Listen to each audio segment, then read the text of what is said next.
বন্ধুরা good morning. তো এখন আমি সকালবেলা উঠে মুখ টুক ধুয়ে চা বসিয়ে দিয়েছি, আর এদিকে হচ্ছে যে আমি মোচা কাটছি।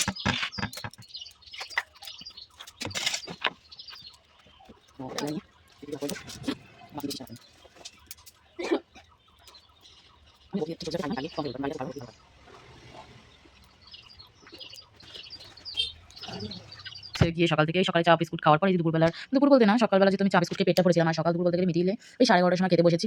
তো ভাতের থেকে দেখো সবজি দেখো, সর্ষে বাটা, কচু বাটা, তারপর কচু শাক, তারপর কিসের একটা ডাল আছে, কি ডাল যেন, সেই ডাল, তারপর মোচার ঘন্ট, এঁচোড়। তো পাশের বাড়ি একটা দিদা আছে, উনি কচু বাটা, সর্ষে বাটা, এঁচোড়টা দিয়ে গেছে।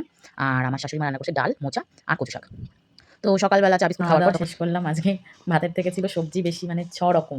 কচু বাটা, সর্ষে বাটা, কচু শাক, তারপর মোচার ঘন্ট ছিল, আর ছিল হচ্ছে গিয়ে ইঁচড়, তারপর ডাল, পাঁপড় ভাজতাম যদি ওই তরকারিগুলো না থাকতো, আরও 3 রকম। তো এত কিছু রান্না খাওয়া দাওয়ার পর একটু শুলাম। এখনও 2টো কম্বল আছে, কম্বল 2টো কাচবো, ঘরটা মুছবো, স্নান করবো, পুজো দেবো, ব্যাস ছুটি। তো সকালে একটা কম্বল কেচেছি, আর এই যে খাওয়া দাওয়া করে জাস্ট একটু বসলাম, কারণ খাওয়াটা প্রচুর বেশি হয়ে গেছে, একটু বসে নিই, তারপর বাসনগুলো মাজতে হবে, অনেক টুকটাক কাজ আছে, কাজগুলো করবো। তো দেখা হচ্ছে নেক্সট কোনো ব্লগে। সবাই ততক্ষণ ভালো থেকো, সুস্থ থেকো, গুড বাই। আমি আমার কাজগুলো কমপ্লিট করি। দেখো সবসময় কাজগুলো শেয়ারিং করতে পারি না, কারণ আমাদের একটা ফোন, গরিব মানুষ, একটু অ্যাডজাস্ট করে নিই। আমার বরের কাছে 9 ফোন থাকে, মাঝে মাঝে ও ফোন নিয়ে কাড়াকাড়ি দেয় না। সকাল থেকে আমি এতবার বললাম ফোনটা দিয়ে দেয় না। তো কী করবো বলো। বাই।